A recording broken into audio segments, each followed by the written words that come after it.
Hello and welcome है आप सभी का। जैसा कि आप लोग देख पा रहे हैं कि आज का जो हमारा टॉपिक है लखनऊ समझौता है।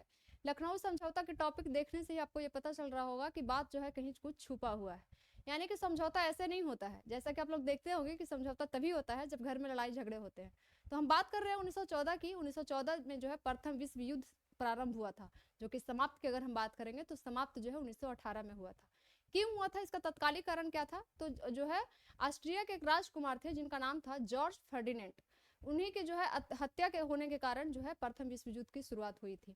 अब अगर हम प्रथम विश्व युद्ध की शुरुआत की अगर हम बात करेंगे तो मित्र राष्ट्र और धुरी राष्ट्र हुआ करते थे। मित्र राष्ट्र में जो है नेतृत्व की अगर हम बात करेंगे तो नेतृत्व जो है अमेरिका कर रहा था।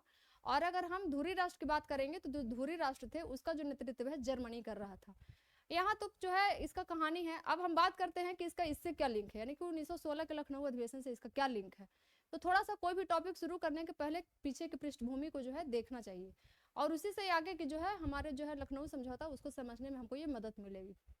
होता ये है कि जब युद्ध जब शुरू होता है तो अंग्रेजों को ये मतलब जो है सैनिक की जरूरत पड़ती है युद्ध करने के लिए।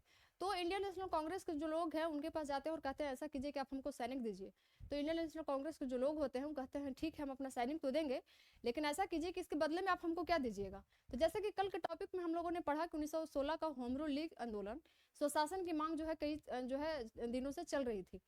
तो अंग्रेजों ने आश्वासन देते हैं, अंग्रेजों द्वारा यह आश्वासन दिया जाता है कि ठीक है अगर आप हमको सैनिक दीजिएगा तो हम जो है आपको युद्ध समाप्त होने के बाद स्वशासन की मांग को पूरा करेंगे।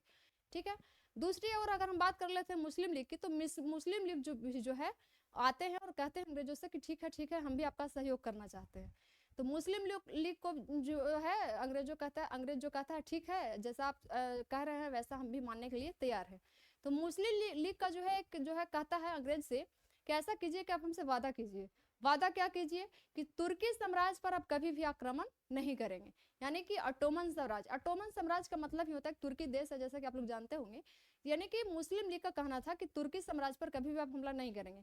क्यों नहीं करेंगे, इसके पीछे कारण क्या था? कारण ये था कि तुर्की साम्राज्य में एक खलीफा हुआ करते थे, सुल्तान हुआ करते थे। जैसे कि हिंदू सनातन धर्म में आदि शंकराचार्य हैं, ईसाई धर्म में पोप होते हैं, ठीक उसी तरीके से इस्लामिक धर्म में जो है एक खलीफा का पद हुआ करता है जिसको सुल्तान के नाम से भी जानते हैं। उसका हिंदी अर्थ में अगर हम समझना चाहेंगे तो हिंदी जो उसका है एक आध्यात्मिक या धार्मिक गुरु के नाम से जानते हैं। अब बात यहाँ तक तो सब कुछ सही था, लेकिन जो है अंग्रेज जानते ही हैं कि कितना धोखेबाज और फरेबी लोग थे। उन्हीं के शोषण के कारण तो है जो आज भी हम लोगों को जो है मतलब इंडिया जो है पीछे है। तो अब हम बात करते हैं कि अंग्रेज जो है उनको भरोसा को तोड़ देते हैं और सबसे पहले जो आक्रमण करते हैं वो तुर्की साम्राज्य पे ही करते हैं और मार करके गोली बारूद से जो है उनको धुआं धुआं कर देते हैं। अब यहाँ मुस्लिम लीग को जो है काफी तकलीफ होता है भाई कि भरोसा हम किए आप पे और आपने जो है मेरी भरोसा को तोड़ दिया। तो वही वाला बात हो गया ना कि मिलने की तुम कोशिश करना वादा कभी न करना, वादा तो टूट जाता है। तो यही पे जो है मुस्लिम लीग को जो एक गाना याद आ गया कि अच्छा सिला दिया तूने मेरे प्यार का, यार नहीं लूट लिया घर यार का। तो वही बात है, यहाँ पे थोड़ा सा इंटरटेनमेंट भी जरूरी है टॉपिक के साथ। तो यहाँ जो है मुस्लिम लीग को काफी ठेस पहुंचता है और जो है रोते रोते इंडिया जो है कांग्रेस के पास पहुंचते हैं और कहते हैं कि ऐसा कीजिए कि अगला जो अधिवेशन है 1915 का अधिवेशन, जैसे कि आप लोग जानते होंगे बॉम्बे में जो है मुस्लिम लीग का जो है हुआ। और 1915 में ये मतलब संकल्प लेते हैं, निश्चय करते हैं कि लखनऊ का जो अधिवेशन होने जा रहा है वो 1916 का अधिवेशन जो होने जा रहा है वो लखनऊ में होगा। तो ये कहते हैं कि ऐसा करते हैं कि हम भी उसमें भाग लेना चाहते हैं। तो बोला ठीक है, कांग्रेस ने बोला कि ठीक है मेरा दिल तो है दरवाजा एकदम खुला, आप जो भी आना चाहे भाई आ सकता है। कांग्रेस के लोग जो है कहते हैं कि ठीक है आपको आना है तो आइए। तो मुस्लिम लीग जाते हैं और यहाँ पे जो है 4 से 5 जो है मेनली यही याद रखना है इसमें कि लखनऊ समझौता में हुआ क्या क्या था। तो 4-5 जो है इसमें एक्ट पारित होता है, उस एक्ट को हम मेन जो है फैक्ट यही है कि क्या क्या हुआ था। सबसे पहले जानते हैं कि गरम दल और नरम दल जो है सूरत के अधिवेशन में दोनों अलग हो गए थे। वो दोनों का मिल जाना, जो कि जितने भी यहाँ एक्ट पारित हुए हैं वो अंग्रेजों के लिए एक खतरा की निशानी था। क्या था? एक खतरा, यानी कि रेड क्रॉस। तो सबसे पहले अगर हम बात करते हैं कि हुआ क्या था, तो लखनऊ समझौता में जो है इंडियन नेशनल कांग्रेस के लोग और मुस्लिम लीग में समझौता हुआ था। अब समझौता कौन कौन कराए थे? तो मोहम्मद अली जिन्ना मुस्लिम लीग की तरफ से कौन कराए थे? तो जिन्ना थे। और कांग्रेस की तरफ से कौन थे? और एक चीज हाँ याद रखिएगा आप लोग, जो कांग्रेस है यहाँ पे अभी हम थोड़ा बताएंगे आपको, चलिए पहले बता ही देते हैं। पहला जो है, पहला जो क्या हुआ था, पहला हुआ था कि इंडियन नेशनल कांग्रेस को, यानी कि इसको हिंदी में जो है INC यानी कि आई से इंडियन, एन से नेशनल, सी से कांग्रेस, और इंडियन नेशनल कांग्रेस और मुस्लिम लीग के बीच क्या हुआ? समझौता हुआ। क्या हुआ? समझौता हुआ, यानी कि दोनों मिल गए। ठीक है, कराए कौन थे? तो तिलक, बाल गंगाधर तिलक प्लस जो है जिन्ना, प्लस जिन्ना। ठीक है, अब दूसरी ओर अगर हम बात कर लेते हैं तो दूसरा जो है, दूसरा इनका क्या था कि जो है नरम दल और गरम दल। नरम दल और गरम दल का जो समझौता है किसने कराया था? तो एनी बेसेंट और तिलक ने मिलकर के। किसने? एनी बेसेंट और तिलक ने। और इसमें एक चीज और याद रखिएगा कि अच्छा हम बताएंगे ऐसे नेक्स्ट में जो है, इसका विरोध किसने किया था? सब ये जानते हैं कि ये एक्ट जो है पारित हुआ था, लेकिन जब विरोध की बात आती है तो विरोध जो है मदन मोहन मालवीय ने किया था। किस चीज का? लखनऊ समझौता। अब क्यों किए थे? इसके पीछे कारण क्या है? कारण यह है कि मुस्लिम लीग को जो है पृथक निर्वाचन का प्रस्ताव जो है इस समझौता में पारित हो गया था, इसीलिए उनको नाराजगी थी इस बात से। तो अब हम बात करते हैं नरम दल और गरम दल का। नरम दल और गरम दल का, दोनों का समझौता कौन कराते हैं? एक होती है एनी बेसेंट, एनी बेसेंट, और दूसरा जो होते हैं तिलक। तीसरा जो होता है ये होता है कि तिलक जो है पुनः कांग्रेस में शामिल हो जाते हैं, शामिल हो जाते हैं।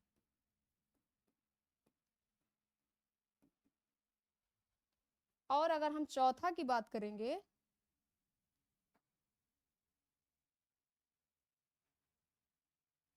चौथा की अगर हम बात करेंगे तो चौथा जो होता है, चौथा ये होता है कि पटना विश्वविद्यालय एक एक्ट होता है, उसको पारित कर दिया जाता है। पटना विश्वविद्यालय, क्वेश्चन में अगर आपसे पूछे कि पटना विश्वविद्यालय एक्ट को पारित कब किया गया था, तो 1916 में, यानी कि एक अधिनियम था। क्या था? इसमें लोगों को कंफ्यूजन होता है, मैं थोड़ा सा भी इसके बारे में थोड़ा डिटेल्स में बात करती हूँ। पटना विश्वविद्यालय एक्ट को जो है पारित किया गया था। क्या किया गया था? पारित किया गया था, पारित किया गया।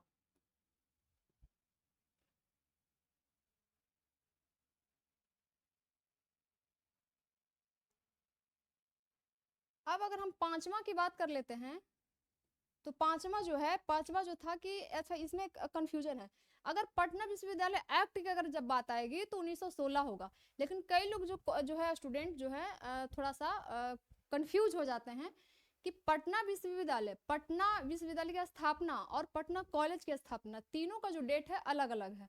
अगर हम पटना विश्वविद्यालय एक्ट की अगर हम बात करेंगे तो 1916 में इसको पारित किया गया था, और अगर हम वही पटना विश्वविद्यालय की अगर हम बात करेंगे तो उसकी जो स्थापना है 1917 में हुई थी।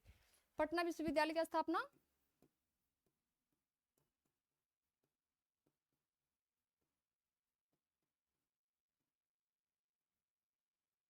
पटना विश्वविद्यालय की स्थापना की अगर हम बात करेंगे तो 1917 में, और अगर पटना कॉलेज की बात करेंगे तो क्या था? 1863 में। अब पटना कॉलेज जो है उस समय के जमाने में यानी कि 1863 में उसको किस कॉलेज से, किस यूनिवर्सिटी की जो है तुलना की गई थी? तो ऑक्सफोर्ड यूनिवर्सिटी से उसको तुलना की गई थी। वहाँ के स्टूडेंट कौन कौन थे? तो इम्पोर्टेंट जो है डॉक्टर राजेंद्र प्रसाद हो गया, जो कि हमारे भारत के प्रथम राष्ट्रपति के रूप में जाने जाते हैं, और उसके बाद फिर हो गए जयप्रकाश नारायण हो गया, वो भी पटना कॉलेज के स्टूडेंट रहे हैं। रामधारी सिंह दिनकर हो गए, जो कि एक बहुत बड़े ही महान कवि के रूप में जाने जाते हैं। तो ये जो लोग थे पटना कॉलेज के ही विद्यार्थी रह चुके हैं। अब आते हैं हम लोग थोड़ा सा इस पे चर्चा कर लेते हैं कि एक जो इसमें जो है थोड़ा सा लिंक है, इसलिए थोड़ा सा मैं जिक्र कर दे रही हूँ। वैसे मैं कल इसको जो है चंपारण सत्याग्रह को थोड़ा डिटेल्स में पढ़ाऊंगी, लेकिन मैं थोड़ा सोचती हूँ कि इससे अगर लिंक है तो थोड़ा सा इसका जिक्र कर देते हैं। और बात यह है कि हमको ऐसा लगता है, ये मेरा मानना है कि लिखने से ज़्यादा, नोट करने से ज़्यादा कहानी को, कॉन्सेप्ट को जो है माइंड में ये ऐड कीजिए, कि ताकि जो कहानी क्योंकि याद रहती है और ये लिखा हुआ जो चीज़ है ना वो माइंड में थोड़ा देर के लिए रहता है, लेकिन फिर माइंड से स्लिप हो जाता है। इसलिए थोड़ा सा कहानी को समझिए और जानिए। होता यूँ है कि एक किसान के जो है नेता हुआ करते हैं चंपारण के, जिनका नाम हुआ करता है, आप लोग सुने होंगे, राम कुमार शुक्ल। वही राम कुमार शुक्ल जिनको जो है गांव में जा करके बताए थे कि हाँ देखो देखो, जब महात्मा गांधी वहां जाते हैं ना तो बताते हैं कि देखो देखो हमारे गांव में महात्मा आए हैं। तो वही राम कुमार शुक्ल जो है वहाँ छोटे मोटे किसानों की समस्या को सुनते हैं। एक तरह से आप कह सकते हैं किसान के आंदोलनकर्ता के रूप में भी उनको जाना जाता है।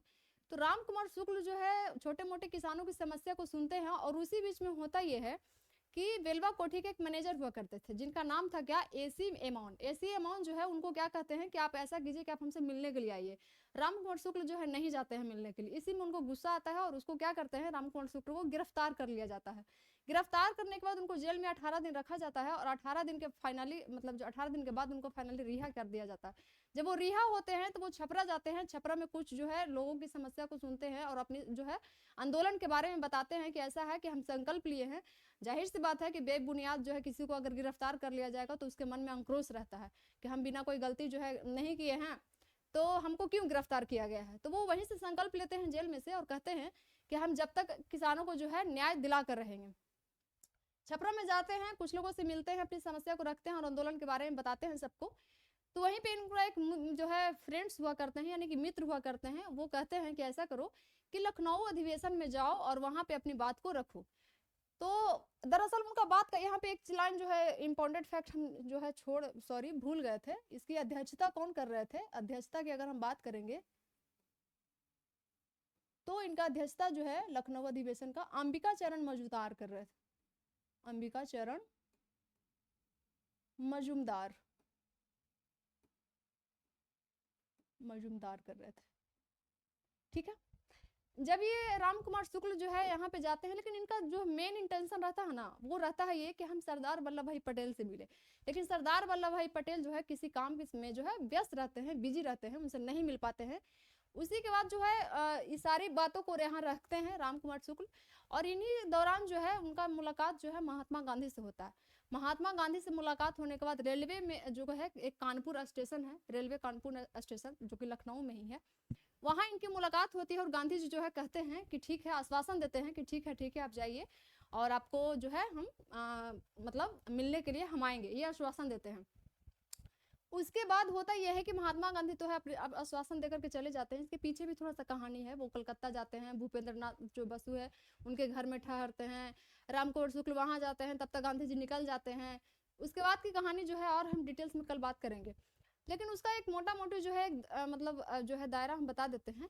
होता यह है कि राम कुमार शुक्ल जो है चले आते हैं और जो है अपना फिर जो फाइनली जो है महात्मा गांधी उससे पहले जो है अंबिका चरण मजूमदार ये क्या कहते हैं, महात्मा गांधी को ये आदेश देते हैं कि ऐसा कीजिए कि आप चंपारण जाइए और सारे किसानों को समस्या को लेकर के हमको रिपोर्ट दीजिए। फिर महात्मा गांधी जो है फाइनली 10 अप्रैल को पटना आते हैं। और पटना आने के बाद राजेंद्र प्रसाद के घर जो है उनका जो घर है बंदर बगीचा है पटना में, वहां पे पहुंचते हैं। जब वो पहुंचते हैं तो उनकी जो पत्नी जो है यानी कि डॉक्टर राजेंद्र प्रसाद की जो पत्नी है वो दरवाजा खोलती है और कहती हैं कि ऐसा है कि वो यहाँ घर पे नहीं है, वो अपने निजी काम से जगन्नाथपुरी गए हुए हैं। पत्नी उनकी चली जाती है और महात्मा गांधी के एक मित्र हुआ करते थे, कौन, मौलाना मजरुल हक। ठीक है, मौलाना मजरुल हक कब उनके मित्र हुआ करते थे, जब वो लॉ की पढ़ाई पढ़ रहे थे, यानी कि कानून की जब पढ़ाई पढ़ रहे थे तो उनका मुलाकात जो है लंदन में हुआ था। तब वो क्या करते हैं कि डॉक्टर राजेंद्र प्रसाद के घर से वहां निकलते हैं और कहते हैं मौलाना जो है मजरुल हक को सूचना देते हैं। फिर उनको रिसीव करने के लिए वो जाते हैं और वो दोनों जो है गाड़ी से आते हैं और रात में रुकते हैं उन्हीं के यहाँ, खाना पीना खाते हैं। रुकने के बाद फिर जो है उन्हीं के दौरान वो सूचना पहुंचाते हैं किनको, जेबी कृपलानी को। जेबी कृपलानी कई बार ये क्वेश्चन पूछा हुआ कि पेशे से क्या थे, तो पेशे से एक शिक्षक थे। वो अपने विद्यार्थियों के साथ जो है रेलवे मुजफ्फर रेलवे स्टेशन पे महात्मा गांधी को रिसीव करने के लिए पहुंचते हैं। फिर रात में वहां रुकते हैं मुजफ्फरपुर में उनके साथ, जेबी कृपलानी के साथ।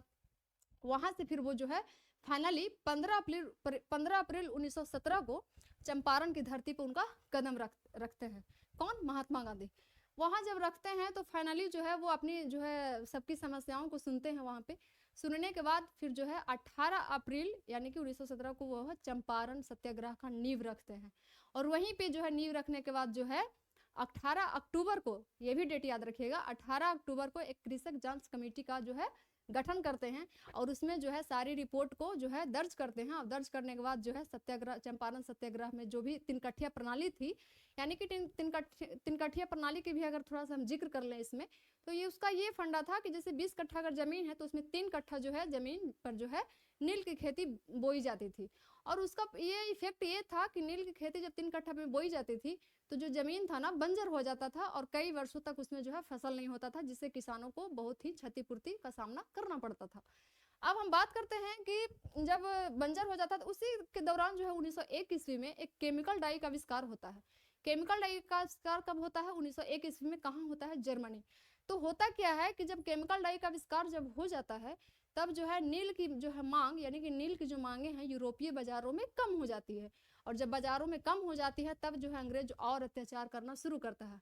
शुरू ये करता है कि 3 कट्ठिया जो है वो प्रणाली तो था ही, उसके अलावा भी जो है किसानों से मोटी रकम वसूलने का काम करता है अंग्रेज। और जब मोटी रकम किसान नहीं चुका पाते हैं तो उनको पता है क्या करता है, इतना क्रूर था उन लोग कि जो किसानों के जो चमड़े होते हैं यानी कि स्किन होते हैं उसको नोच करके जला दिया करता था। सोचिए कितना मतलब क्रूर था वो। तो यही है इसका कहानी। और आगे की क्लास में हम लोग सत्याग्रह के बारे में पढ़ेंगे। थोड़ा सा अगर मोटा मोटी हम लोग बात कर लेते हैं कि चंपारण सत्याग्रह के जो सहयोगी थे वो कौन कौन थे महात्मा गांधी के, तो उनमें मूलतः जो है 7 से 8 लोग थे। जैसे में कि राजेंद्र प्रसाद हो गए, जेबी कृपलानी हो गए, महादेव देसाई हो गया। महादेव देसाई में क्वेश्चन ये भी है कि महात्मा गांधी के निजी सचिव कौन थे, तो निजी सचिव की बात जहाँ आती है तो महादेव देसाई थे। उसके बाद फिर ब्रज किशोर बाबू हो गए, उसके बाद फिर अनुग्रह नारायण सिंह हो गए, नरसिंह पारेख हो गए। ये सारे लोग जो थे जो है महात्मा गांधी के चंपारण सत्याग्रह के सहयोगी के रूप में इनके साथ सपोर्ट में खड़े थे। अब यहाँ तक तो बात हो गया। अब जो है हम लोग नेक्स्ट जो क्लास की चर्चा है वो हम लोग जो है कल की क्लास में करेंगे।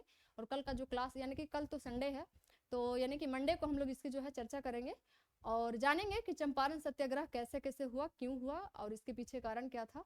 और जैसा कि हम लोग जो है मोटा मोटी तो समझ ही चुके हैं कि महात्मा गांधी की जो पहली जीत है यहीं से शुरू होती है, यानी कि चंपारण की धरती से उनकी जो जीत है शुरू होती है। और कई बार क्वेश्चन में ये भी पूछा गया है कि महात्मा गांधी का सबसे पहले किसान आंदोलन जो है कहाँ हुआ था और सफल जो है किसान आंदोलन कहाँ हुआ था, तो चंपारण सत्याग्रह।